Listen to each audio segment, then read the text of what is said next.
Now, in real life, you can have the best of times and the worst of times, but under the Trump-obsessed media, it's all bad all the time. And you know things are pretty good when the Trump's pissed off storyline gets trotted out. President Trump isolated, growing more furious by the day. His mood dark and angry. The president is lashing out at the Mueller probe. The president is said to be in a foul mood. The president's state of mind is the worst it's been since the campaign, and that among the West Wing staff, there is a near universal sense of foreboding. Ooh, a universal sense of foreboding. That's how I feel after eating Taco Bell. But Trump, he's mad, so mad that maybe he'll stage a coup. In the sad event he does run, and he does lose, which would be a happy event, it would be stunning what we would see. He would be a president going, I'm not leaving. I'm not leaving. Can call the military. I mean, it is that. We have to look at this man. He really would do that. I'm looking at that man. Fun fact, MSNBC made him in a lab with chicken wire and Botox paste. So now that the apocalypse has been postponed until after brunch, we must make do with the old chestnut. Trump's unstable. And no wonder, when some networks stop talking about how bad Trump is, what are you left with? Them. The empty talkers, the noisemakers in suits, jaw-clacking dolls with broken hinges and tummy tucks. They cling to Trump's mood like it's candy-colored Klonopin. Even as the news looks pretty good for America. He just scored a bipartisan win on prison reform. Even Van agrees. The 99 times I don't agree with the president, I'm going to give him hell. But on this one, I'll give him a salute and an applause. We've got to come together to help the people at the bottom. And while the networks OD on Trump rage, the president signed a measure Monday to create a new National Historic Park for Martin Luther King Jr. But wait, how can that be? How can Trump do this? Isn't he racist? The president of the United States is racist. Well, if he's a racist, he's really bad at it. Trump, the world's worst racist. You know, that's a great idea for a coffee mug. World's worst racist. Like, world's best. Yeah. No. Also missed, there was the Medal of Freedom honors. George Herman Babe Ruth Jr. George Herman Babe Ruth Jr. He was a junior. I can imagine what his father was like. I just love that. What's his father like? All right. Then you have Trump's arch hemorrhoid, the ambulance-chasing chuckle bucket, Michael Avenatti. Busted. Now, this isn't funny. He was busted on suspicion of striking a woman, allegedly. Of course, the cad is innocent until proven guilty. That's what good people believe in, even if people like him don't. He could be innocent as Brett Kavanaugh was when Avenatti was tormenting him. I just hope the media does a little soul-searching after booking this clown incessantly. The media soul-searching, that's like looking for Bigfoot. It's not so long ago Avenatti was their darling. CNN and MSNBC were junkies to his anti-Trump crack. But now he's toxic, and so the media that loved you pretends you never dated. It's like me in my Backstreet Boys pajamas. I pretend I never owned them, but for years I wore them under my school uniform. Which leads me to a new, huge landmark study on media trust. The Hollywood Reporter surveyed thousands of people on who's the most trusted name in news. Now, I don't want to say the surprising anchor who blew away the competition, so we'll just throw to this video. In 2018, a landmark poll surveyed Americans to determine the most trusted news media personalities. The results are in, and one of the most trusted names in news is none other than Greg Gutfeld. It's just another prestigious accolade for the host of Fox News' flagship program, The Greg Gutfeld Show. He bested some of the most established industry insiders, like Wolf Blitzer, Stephanie Ruhle, Katie Tur, Don Lemon, Rachel Maddow, Brooke Baldwin, Mika Brzezinski, Chris Cuomo, Chris Matthews, Lawrence O'Donnell, and of course, the absolute least trustworthy name on the list, Joe Scarborough, who came in at rank 49 out of the 49 listed in the poll.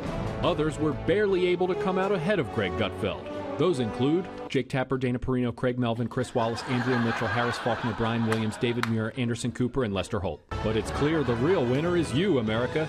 You get to watch one of the most trustworthy, charismatic, and handsome news media professionals 6 days a week. So join us in celebrating television's most prolific broadcaster, Greg Gutfeld.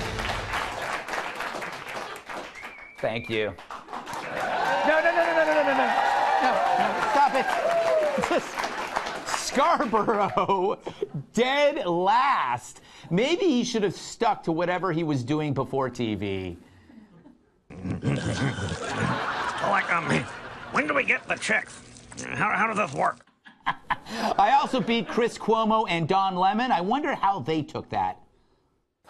Don't be so sensitive, Chris. I'm sorry. Cuomo. Okay, thank you. Everything is not about you, okay? I'm sorry. Somebody looks like he better get after it. But like I always say, when life gives you Don Lemons, go watch Greg Gutfeld.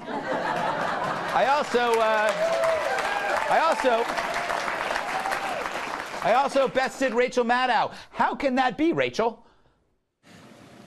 I usually have so many words. I have the best words. For this, I have no words. Seriously, this just happened.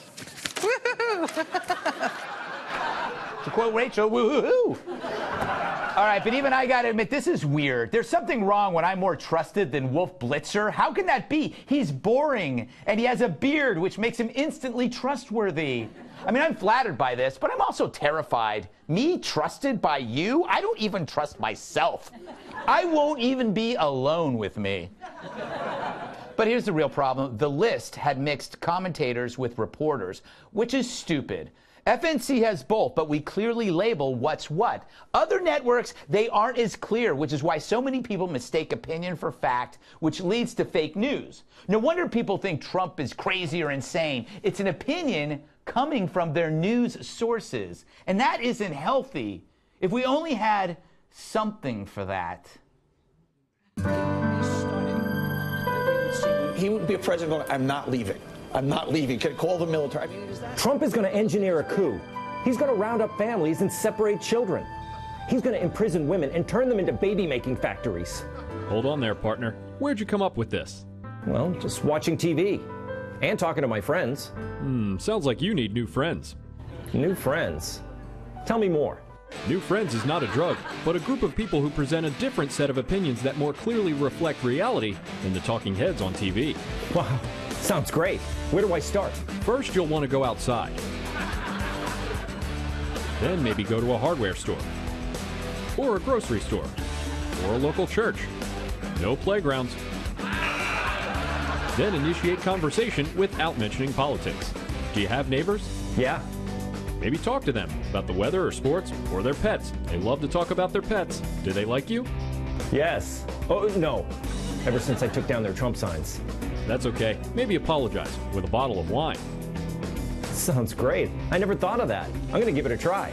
New Friends is the best way to keep you from going down the paranoid, angry rabbit hole that turns people like Joe Scarborough and Donnie Deutsch into gibbering idiots. Act now and we'll throw in this handy Deutsch bag. It's a burlap sack that you place over your TV when Donnie is on TV. So get New Friends today. Side effects include being happier and more stuff to do.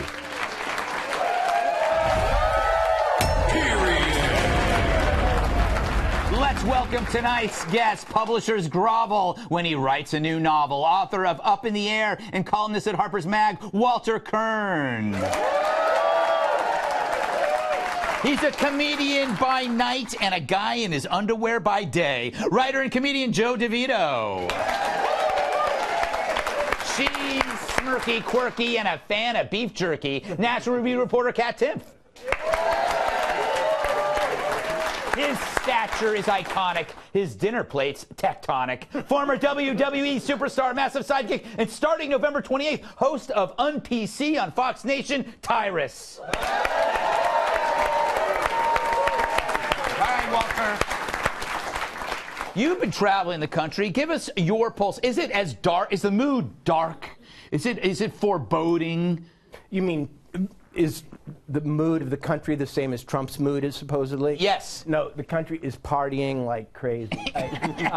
You get out there, people who haven't had jobs in 17 years are like, can I buy you lunch? But the Trump thing, here's what's happening. They did all the president's men. You know, Robert Mueller, he's closing in, you know, all the reporters. Now they've moved on to the final days, right. which was the next Woodward Bernstein book about Nixon praying, you know, to portraits late at night. So in their inability to imagine anything other than a Nixonian president, right. They're going even further. Yeah. Any thoughts on Avenatti? No. Excellent. No. They say he looks like a certain male organ. And I've never thought that. That's my only thought. You know, I've never thought that either until now. Joe, you haven't been traveling the country. In fact, you've been a shut-in since. I've been holed up. Yes. What are your thoughts on any topic from the monologue you see fit? I think Avenatti, if you saw him playing an evil lawyer in a movie, Pacino would say that's a little over the top. He's really pushing it. I like how Donnie Deutsch says that Donald Trump wouldn't respect the results of an election. Gee, who does that sound like? It's true. It's true. By the way, I like your beard. Kat, what do you make of my award? Actually, it wasn't an award. It was my rating as being one of the most trusted men in news. You probably saw that coming. I'm just so happy to see you happy, Greg. Thank you. Anything else? No. What are your thoughts? I'm just so glad that I am not the president and that I don't have everyone in the media analyzing my mental state all day, every day. I was just looking at that and imagining what stories they'd say about me. Yes. They'd be like, she wakes up every morning next to an elf bobblehead doll. You know, like, she makes us listen to Return of the Mac on repeat during national security briefings. You know, I own like 23 pairs of penguin socks. Why does she keep tweeting about lizards at 3 in the morning? And why is she always alone? But thankfully, nobody knows any of those things. No, not at all. We know very little about you. Tyrus? For one thing, you made an excellent point that Stormy's life was far better before Avenatti. Yeah. And so this is a guy who actually ruined a woman's life. No, you didn't ruin any woman's life. You ruined a porn star's life. That takes skill and talent. Your characterization of Avenatti was not fair to pancreases everywhere. That's just not fair. Not fair. They got a tough job, you know, digesting wood. Don't they still owe Trump money? Yes. That's the best. right. And see, apparently you were out on a mission. I covered this a few weeks ago. Oh, okay. I don't know where you were, writing a book or something. But Sorry, Tyrus. when she started, she was a director. Yes. She was going places, but she wasn't unveiling in those places. She was middle management, Right. let's say. Mm-hmm. She had gotten money. Mm-hmm. She signed away. She was able to move on with her life and not relive it. And then he came along, dragged it all out. He did TV shows. He got famous. She got 2 bills, one from the president and one from the pancreas. Yes. And then today she came out and said, if this is true, I'm out. Even if it's not true, Stormy, you don't take advice this time? Get out. Yeah. It's incredible. Oh, and sorry, one more thing I get upset about this. Because our president is so transparent, the president's pissed. I liked President Obama, don't you dare. But I'm pretty sure when he lost the House in the Senate, it wasn't cherries and smiles in the White House that day.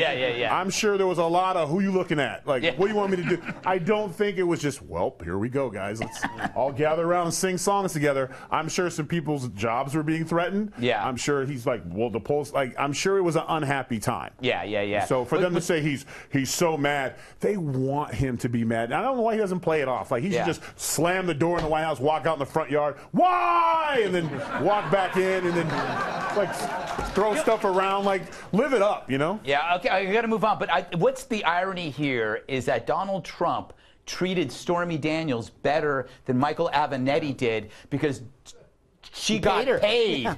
He paid her, and it was a transaction that she was happy with until he entered her life and said, no, get more for me. And that has complicated matters for her to no end. But enough of that.